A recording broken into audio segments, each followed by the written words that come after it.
The gentleman has made a motion that we increase the fee from $15 to $30. Is that motion seconded? Seconded. Okay, further on the question. Gentleman up back.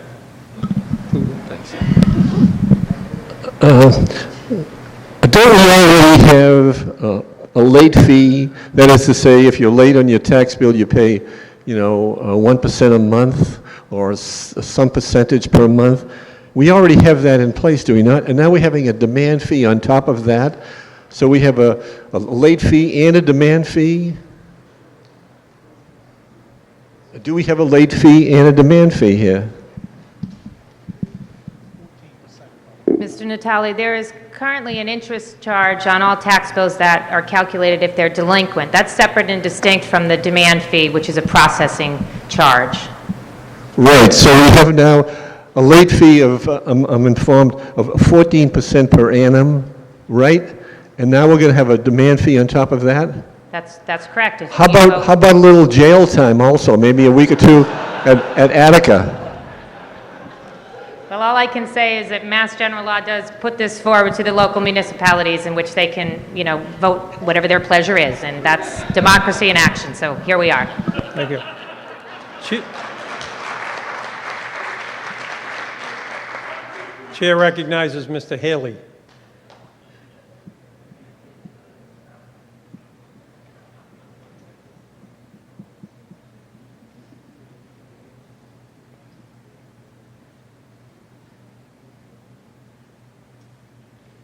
Mr. Haley. Thank you, Mr. Moderator. I rise to speak in opposition to the motion to amend to $30. I think that in assessing this fee, that the fee should be rationally related to the costs incurred by the town from the failure to pay the bill.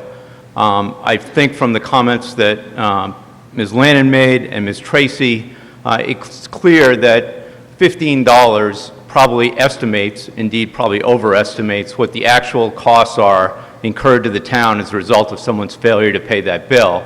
I don't think that there is any way, nor has anyone tried to make a case, that $30 represents a fair reimbursement to the town for what it costs to collect a late bill. The moderator made the comment that it's democracy in action.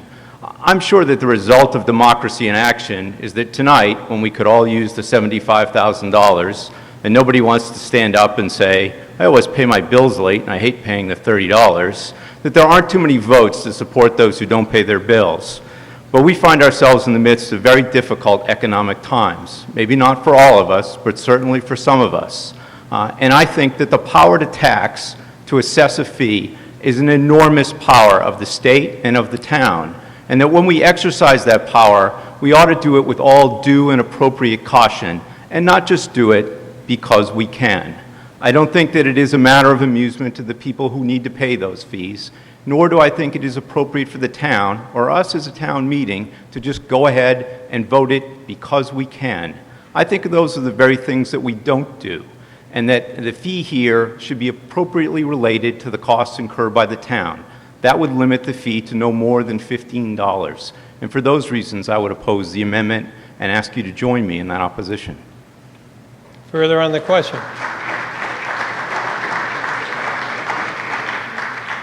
Further on the question. Are you ready for the question?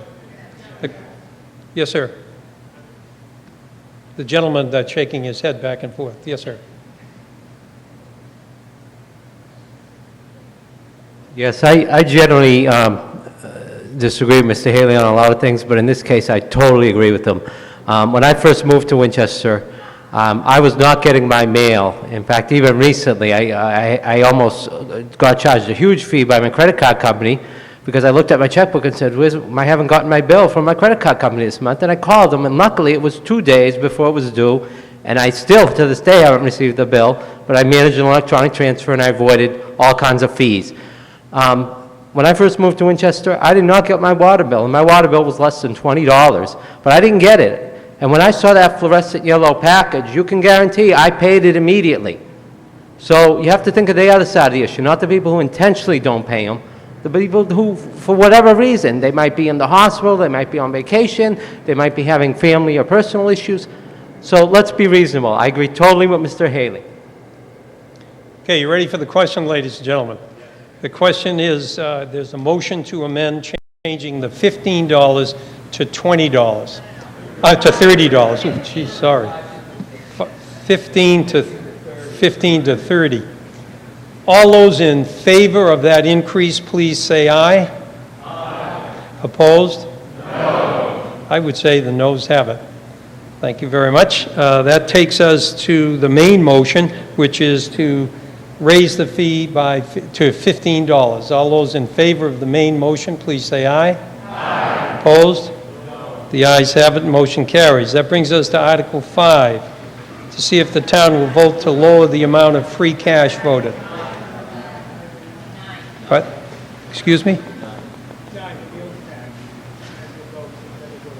Well, our motion was to do 5. So if you want to take out of order that, it's moved and seconded by the selectmen to consider Article 9 before Article 5. All those in favor of that motion, please say aye. Aye. Opposed? The ayes have it. Motion carries. It's moved and seconded that the town accept General Law, Chapter 64L, to impose a local meals excise tax at a rate of 0.75% on the gross receipts of the vendor from the sale of restaurant meals. Chair recognizes Mr. Berman. Thank you, Mr. Moderator. Still basking in the glow of Mr. Conti calling the selectmen a serious group, so just try to pull myself together here.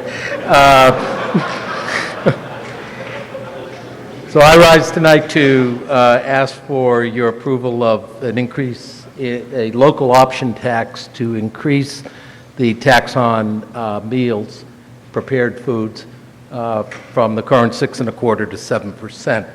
The selectmen held a hearing on this a year ago and decided by majority vote not to do that. And the main reason was that communities around us had not done it. Tonight, I can tell you that immediately surrounding us, Arlington, Lexington, Woburn, Medford, and Stoneham have this tax, have not only approved it, but it has been implemented. In addition, nearby Melrose, Waltham, Burlington, Somerville, Cambridge have adopted the tax. Without reading you the entire list, in November '09, there were 49 communities who adopted it. Had adopted it on October 20th, 118 had adopted it.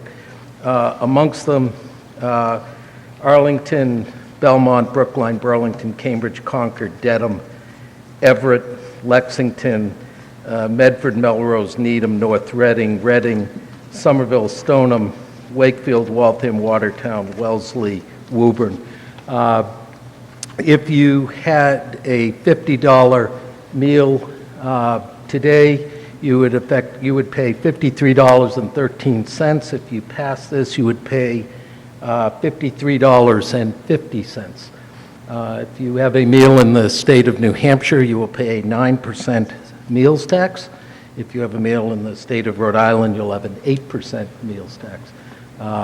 I think that in what has been presented to you this evening by our chairman and by Mr. Fontana, we are not only looking at our current budget, FY11, where revenues are not matching up with what we had believed them conservatively to be, predicted to be at our last town meeting, but we're also looking, as the moderator has noted to you, at the FY12 budget, commitments we've made, healthcare costs, enrollment in schools, and we're looking at potentially a $3 million deficit that we have to figure out how to fill.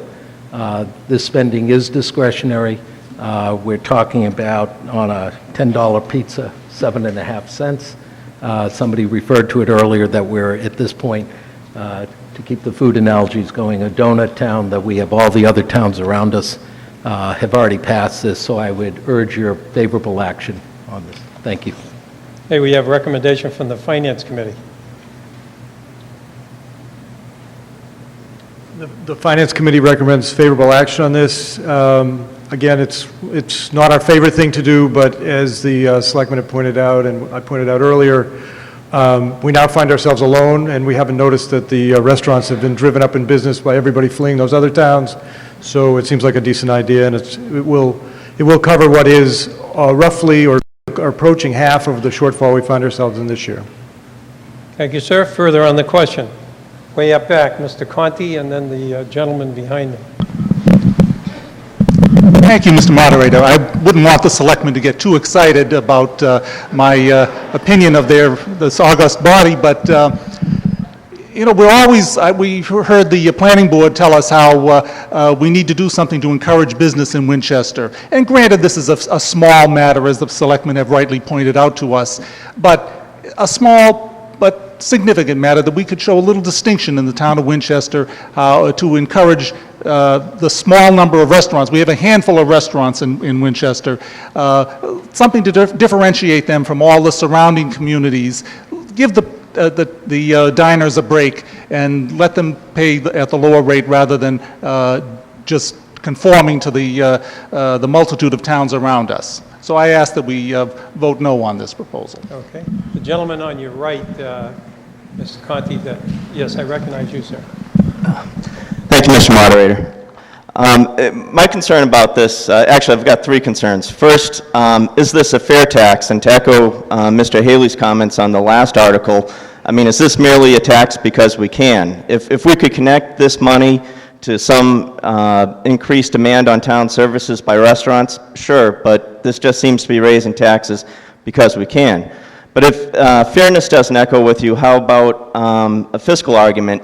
And that is, the big problem we have in Winchester is the variability of our revenues, not the total volume. I think Selectman Johnson said this earlier, that we predicted our revenues to be X. We come out at the end of the year and discover they're a little bit less than X. That's the problem. Well, this is only going to increase the variability. To say the town management will do an efficient job predicting the eating habits of Winchester so that we can predict the amount of revenue we get from this tax is going to be difficult. And let's say a restaurant goes out of business. Well, all of a sudden, overnight, that could be a 10 to 20% hit on this revenue stream. So I see it as increasing variability. But then the last issue is, I think, what message does this send to restaurants in town and the business community? That I think one of the things that distinguish us from many of those communities that have adopted this is that anybody who's done anything on a charitable endeavor in this town knows how much the businesses have come out and supported that. And so, yeah, sure, we might not gain this money in the meals tax, but we certainly gain it in other areas. Thank you. Thank you, Mr. Peters. Gentleman up back, yes, sir. Yes, this is incrementalism at work.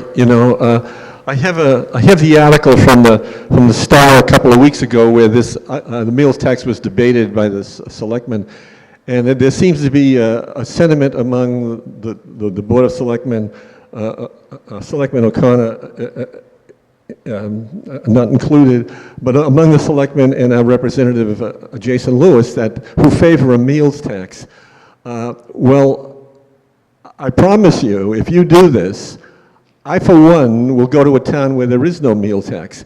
Selectman Fontana here says that I think it should be clear that the consumer pays and the money would not come from the restaurants. It certainly would come from the restaurants. One of my favorite restaurants here in town, Cafe Dolce, has seen the last of me if you do this. I think it's a very bad thing to do. Thank you, sir. Are you ready for the question? Yes, sir. Gentleman right there.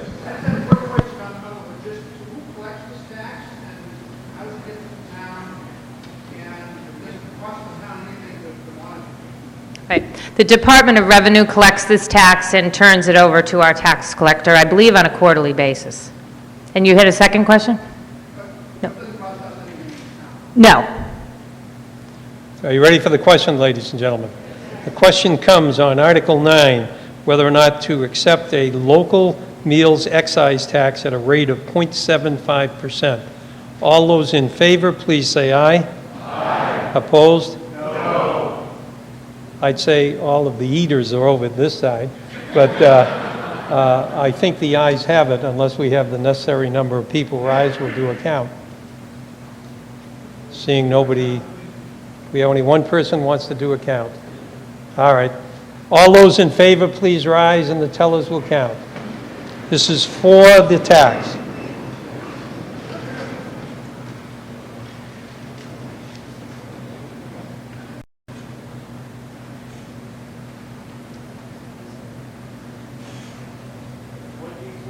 24, sir. 30.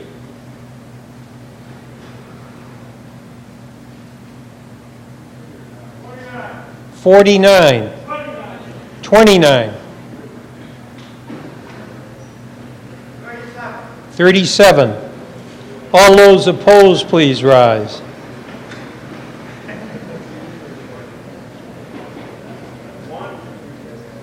One.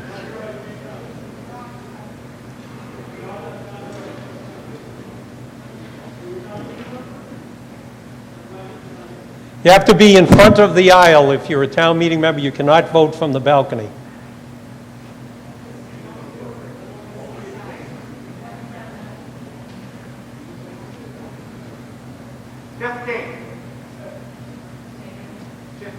Fifteen. 9. 120 having voted in the affirmative, 30 in the negative, the motion passes. That brings us back to Article 5, and it's moved and seconded that the free cash appropriation under Article 32 in the 2010 Springtown meeting be reduced by $406,617. Mr. Fontana. Thank you, Mr. Moderator. This article stands as printed. There is no adjustment necessary. The motion is to have the spring town meeting 2010 be reduced by $406,617. All those in favor, please say aye. Aye. Opposed? The ayes have it, and motion carries. We turn now to Article 7, and 7 and 8 go together, and this is a motion that the town authorize the Board of Selectmen to file special legislation with the General Court. And the Chair recognizes Mr. Brian O'Connor.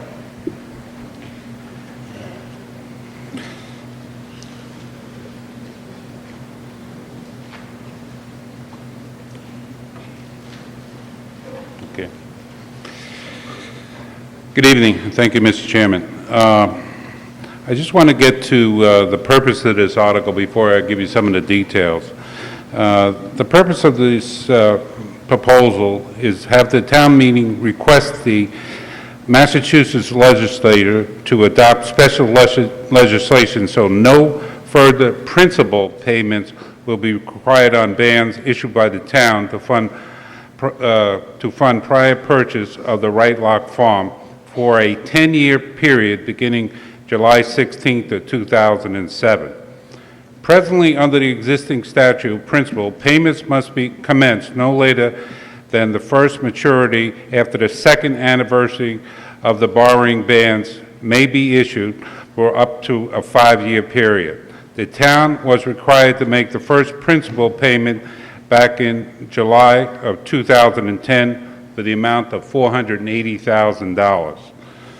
Without this special legislation, and assuming the bans that will be maturing in December of this year are rolled until July of 2011, the town would be required to make a second principal down payment of $310,000.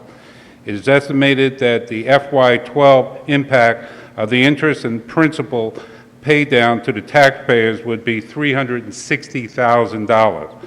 With this special legislation, the total for FY 2012 impact to the taxpayers will be approximately $50,000. The purchase of Right Lock Farm on 78 Ridge Street was financed by debt exclusion. Let me just work you through some of the numbers. This town meeting was courageous enough back in the day to purchase Right Lock Farm, which consisted of 78 and 82 Ridge Street. And we got 2 payments. As you all know, we later sold the property to Abbott Development, and we got 2 payments from them, one for 78 Ridge Street of $775,000 twice, and the town made a required down payment of $455,000, and the other $75,000 came to payments from Ridge Street, which was the total payments we got today. So here's what the Board of Selectmen is doing right now. Abbott was terminated as of November 2nd of this year for non-payment.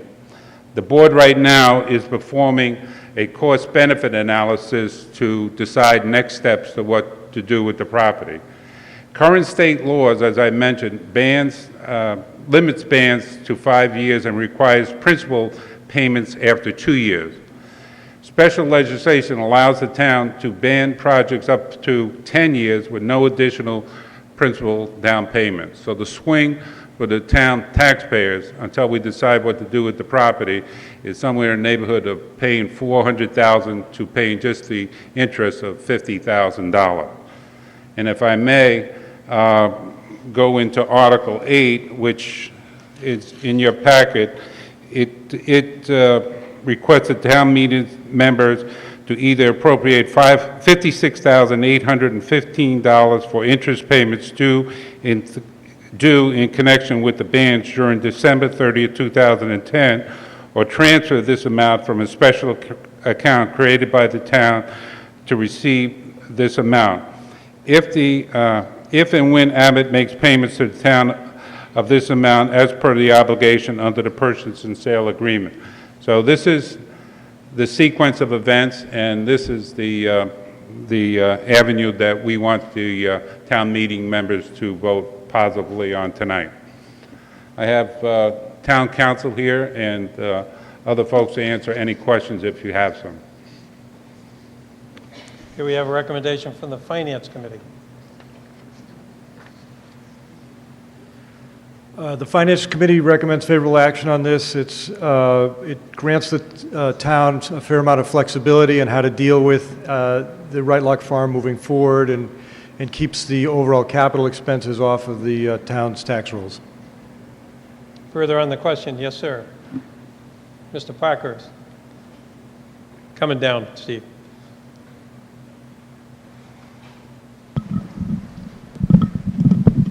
Mr. Moderator, I think I would support the legislation, but I do want to make sure that our financial advisor has been asked for advice on this, and also Moody's, to make sure that this in effect is an extension of debt. It's a postponement of payment of principal, and ordinarily the financial community does not look very kindly in this sort of thing. So if we are assured that our AAA bond rating can continue. If this special legislation is passed, then yes, on that condition, I would support it. Thank you. Okay. Okay, that's an excellent question that we anticipated. So I'm going to invite Peter Fraser, who's the town's financial advisor. Peter works for Southwest Financial Group, I believe, and he's advised us through the months on this particular project. Thank you. Mr. Fraser? Thank you very much. To your question, in terms of whether Moody's is going to look favorably or not on this, I think from their standpoint, it's sort of insignificant. What will be important is that a plan is formulated, and the town will decide at some point, given this sort of grace period, whether you're going to dispose of the property as you had originally intended, or you may end up keeping it and then permanently financing. The important thing to remember is this doesn't mean that you can't make principal payments at any time in the future. It just gives you some breathing room and some flexibility so that you don't have to. Okay. Why don't you have a seat down front, Mr. Fraser, in case somebody asks you another question. Mr. Quill. Then there's a gentleman up in the back there. Yep. Mr. Moderator, my understanding was we did a debt exclusion override for this. Is that correct? I'm To sorry? finance this. We did a debt exclusion override to finance this project. Is that correct? That's correct. And do we have a figure on what the annual revenue from that debt exclusion is? The annual revenue. Are we, maybe I'm confused.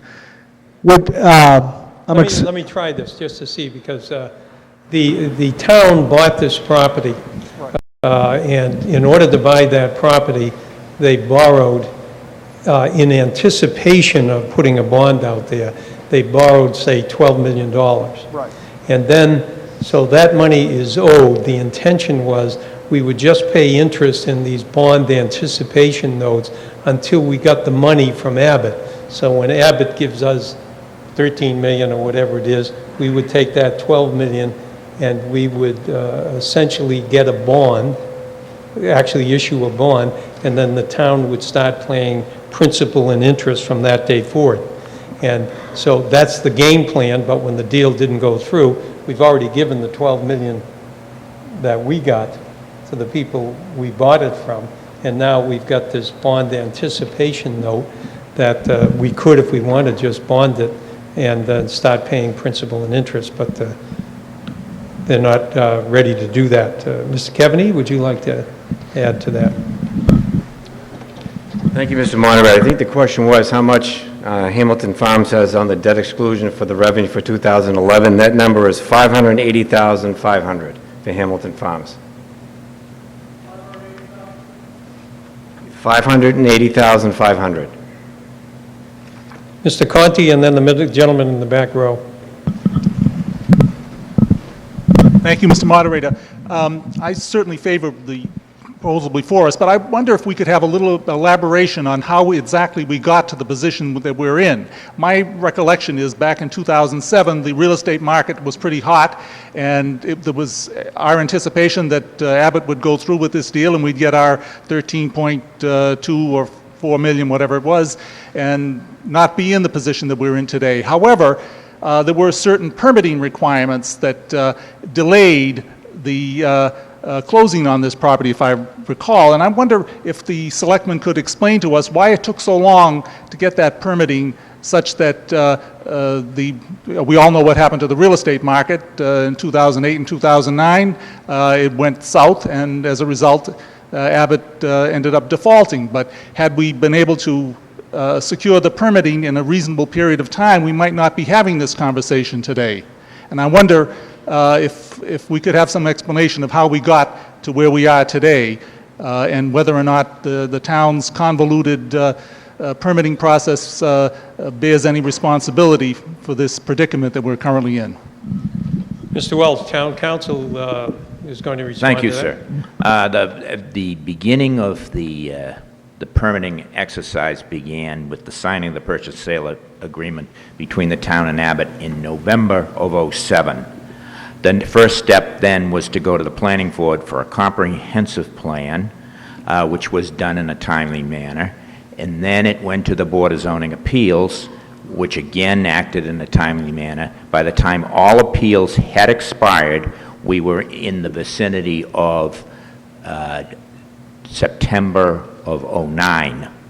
At that point in time, they had approximately, under their agreements, 10 days to close.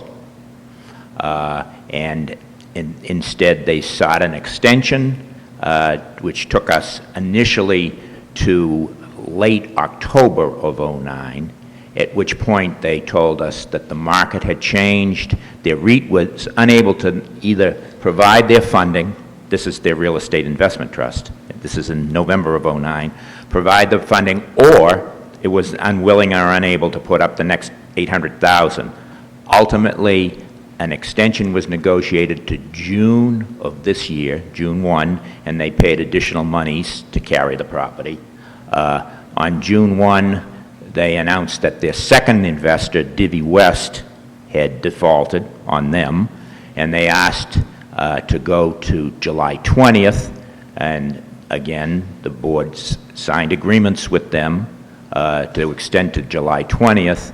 On July 20th, they asked for another extension to September, and part of the extension agreements, among other things, was to provide the money for this $55,000 payment, which is now due on December 30th.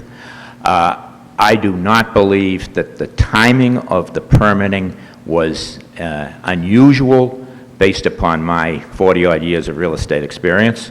I would say that the economic tsunami that hit right after the permitting was received was the deciding factor. Thank you. Mr. Conti on a follow-up. I'm not sure if I heard Mr. Welch correctly. Did I understand you to say that we closed on this, or rather, the sale agreement was executed in 2007, and did I hear you say that it took until 2009 for the permitting to be completed after all of the appeals? In other words, were there appeals from people who were opposed to this development that held things up until, I mean, from 2007 to 2009? That sounds like 2 years. That's an awful long time to get permitting. Actually, it may sound like it, but the agreements were signed in November of 2007. Abbott did not appear before the planning board because they had additional documents that they wanted to prepare. In the meantime, they were also going to the Concom for an order of conditions. So it was like June of 2008 before they received their comprehensive plan from the planning board. Then they had to file with the Board of Zoning Appeals, and then the board, had a number of hearings relating to parking and traffic and the like. And by the time that the decision was written and all the agreements, all the permits achieved, and that included, by the way, a long and difficult period relating to an agreement between the state and the DPW relating to a permit for a sewer connection. And that was not achieved, and all the agreements signed until sometime, as I said, in all the appeals expired. I think it was September 17th of 2009. And that's when the problems really broke down. Okay, the gentleman in the back row. Could you tell me how much money is owed the town by Abbott, and how will we collect it since they've The gentleman's defaulted? question is, how much money is owed to us by Abbott, and how will we collect it? We are currently owed a liquidated damages because of their default and their termination. We are currently owed $1,600,000 in liquidated damages, which is what is set by the purchase and sale agreements. We also, of course, have all the plans, which is another issue, but we're owed $1,600,000, and right now, myself and my outside counsel, we are investigating and making recommendations to the board as to how we will proceed on the collection aspect of this. Further on the question, the gentleman right down here. Yes, sir. You, yep, sorry.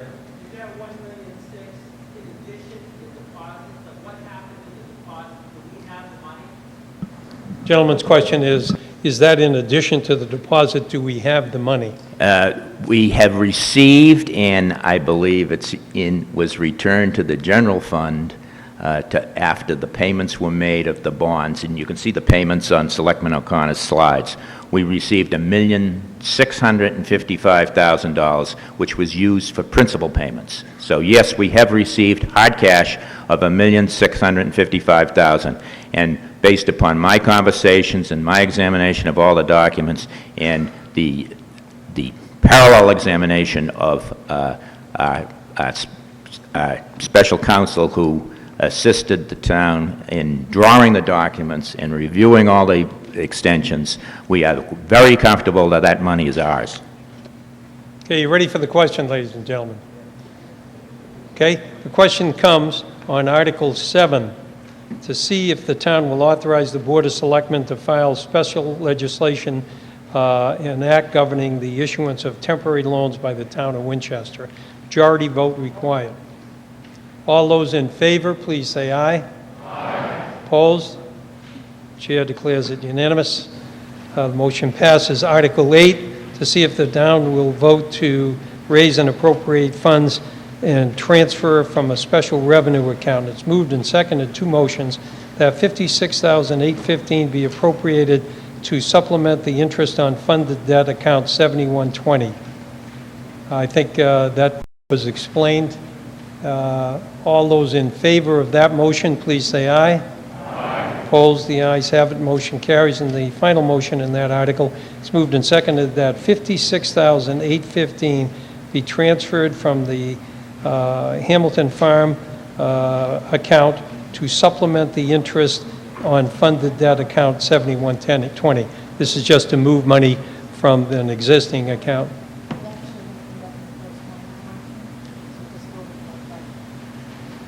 Ooh. I've just been advised by the board that they've decided, maybe we should explain that then. The board has decided to indefinitely postpone the transfer of this $56,000. So that'll take a motion for indefinite postponement. Right. And when I was drawing these motions for the town meeting, it was still possible that Abbott would not be terminated. Instead, they would make the payment that was required under the fifth extension. So that motion was to cover the contingency that Abbott would make payment. And that obviously did not take place, and that's why the termination was done on November 2nd. So the board is moving for indefinite postponement on the second motion? Correct. All right. All those in favor of indefinite postponement, please say aye. Opposed? The ayes have it. Motion carries.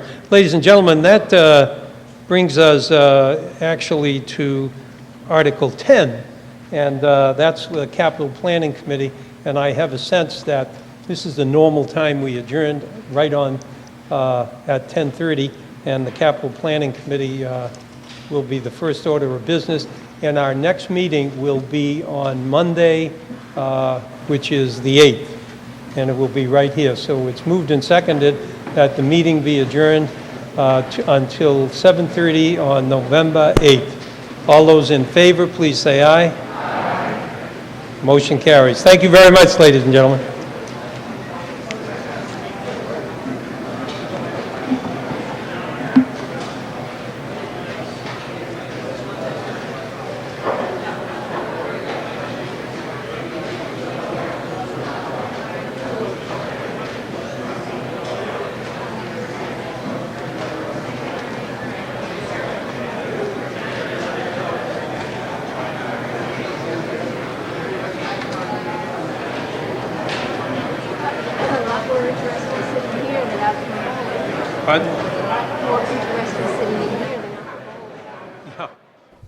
First session of the Winchester Fall Town Meeting for 2010 has just adjourned. Let's take a look and see what, recap what has happened tonight. We had an early break at around 7:45 rather than our usual 9 o'clock break, so you may have missed that.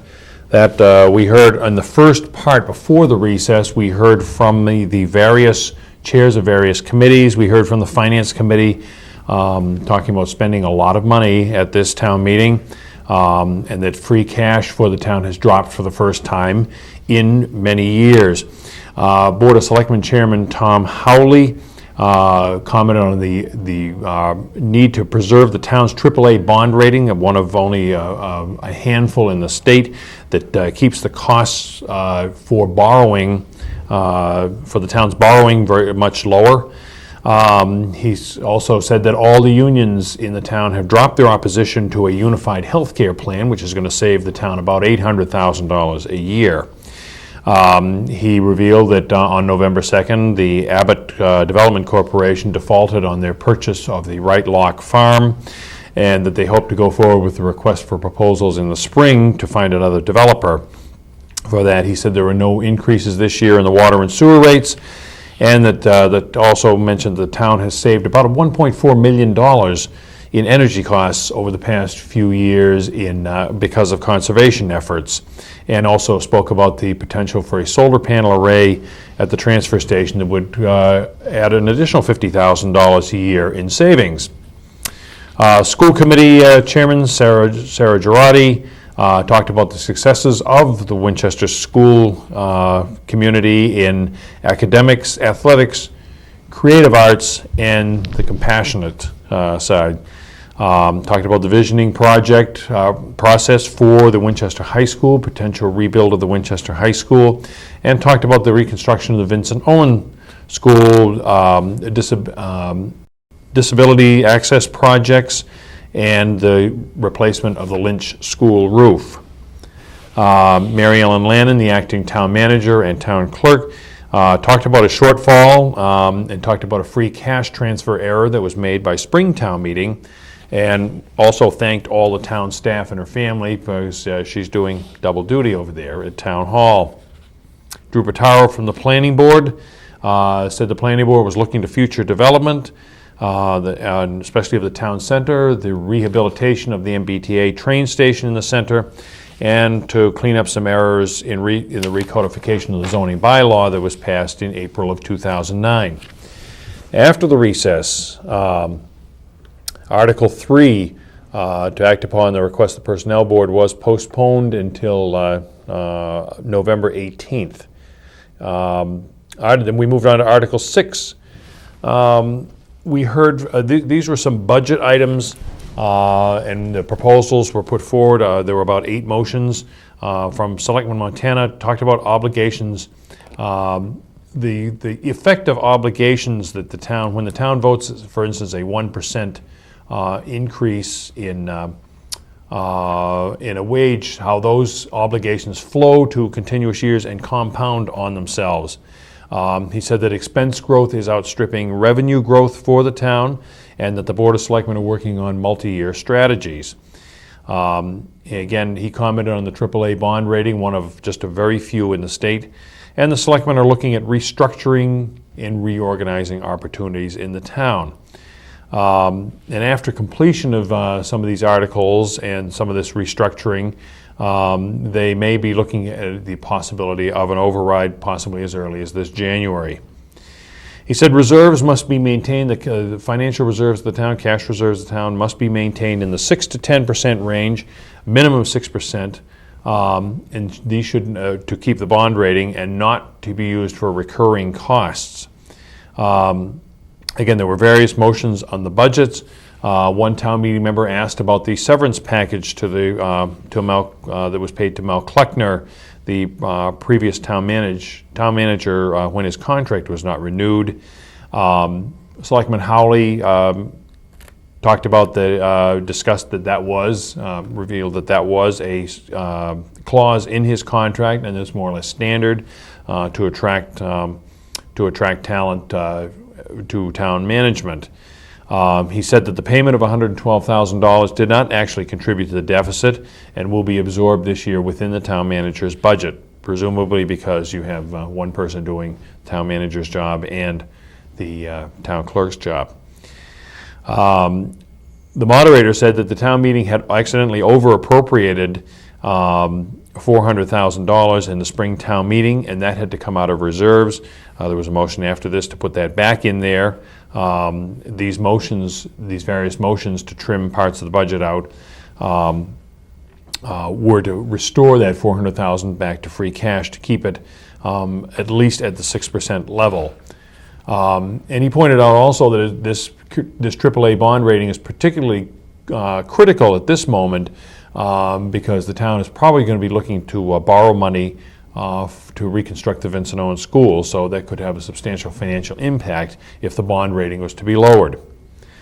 One of the motions was to cut $40,000 out of a traffic study, appropriation for a traffic study for the planning board, and Selectman Jim Johnson said, quote unquote, "We just don't have the money and it can wait."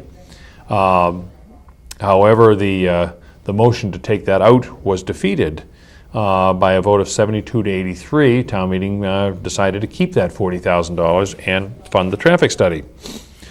Another $60,000 proposed to be cut from a study for the town center. And we heard from Selectman Howley that the town center is critical and that investments in the town center will actually grow the tax base. And the selectmen had changed their mind and recommended indefinite postponement of that $60,000 cut. So the $60,000 funding for the center area redevelopment project was indefinitely postponed by a vote of 103 to 40, which meant the $60,000 stayed in the budget. Article 4 This is after finishing up those financial articles. Moved on to Article 4, which was a proposal to add a $15 demand charge for every notice that a delinquent taxpayer receives from the collector of taxes. There was a motion to increase that to $30, which failed, prompting a comment after the motion to increase to $30 from town meeting member Joseph Natale. He suggested, how about jail time? However, Peter Haley, former Selectman Peter Haley, said the fee should be appropriate to the costs of the town involved in making these collection notices, and the times are tough. So in the end, the motion to increase it to $30 failed, and the motion to add the $15 charge, Article 4, was passed. Jumping around, we moved on to Article 9, which was a proposal to add a 0.75, 3/4% local meals tax. The meals tax currently in the state is 6.25%. This would increase it in the town of Winchester to 7%, with that 0.75% going back to the town. Selectman Berman, Roger Berman, said that he basically listed off the towns, and it seemed that Winchester was about the only town in this area that did not have this option. He said in New Hampshire the meals tax is 9%, in Rhode Island it is 8%. Town meeting approved that local meals tax of 0.75%. Article 5 was to reduce the appropriation to free cash from, again, this accounting error back in the spring town meeting, to move $406,000 back into the free cash account. That passed. Article 7 was to petition for special legislation to allow the town to pay interest only on the money it borrowed to buy the Right Lock Farm. These were bond anticipation notes that were issued in anticipation of selling the farm to Abbott. Basically what the town is asking to do is asking for special permission to pay interest only on the notes until such time as the town can decide or put out another proposal and perhaps sell the property to another developer. We heard that the impact would be significant, bringing a $360,000 payment, which would be principal and interest, down to about $50,000 of interest only. We did find out that Abbott Development was terminated. The agreement was terminated just a couple of days ago on November 2nd. And the Finance Committee asked for favorable action. They said it gives the town flexibility to pay principal on the note or not, as it's able. We also heard about the long permitting process, but that Abbott signed the agreement to purchase this part of the farm in 2007, and it took until 2009 to get the proper permits in place, and as obviously as you all know, that was a huge change in the economy and the real estate market. So to petition ask for special legislation, state legislature, this article was passed, Article 7. Article 8 was a couple of articles to move $58,000 to the funded debt account to help pay for this. Because Abbott defaulted, a second motion to move it out of that was defeated, was indefinitely postponed by the Board of Selectmen. So that wraps up our first session of Fall Town Meeting. Next session will be next Monday, the 8th, and then because of the holiday, the next one will be on the 18th. Also to allow, and that was postponed because, if you heard earlier, Article 12 is a major article to appropriate a sum of money for improvements to the Vincent Owen School, basically rebuilding the school. We heard a figure tonight of approximately $25 million. On the 17th of the month, the state will decide on how much funding that will be given for that. So that's obviously critical for the decision. So that has been postponed till the 18th. So that wraps up our first session. Second session, once again, will be next Monday night on the 8th, November 8th, and we invite you to join us for our continuing live coverage of Winchester Springtown Meeting. For all of us here at WinCam, I'm Alan Iden. Have a great night.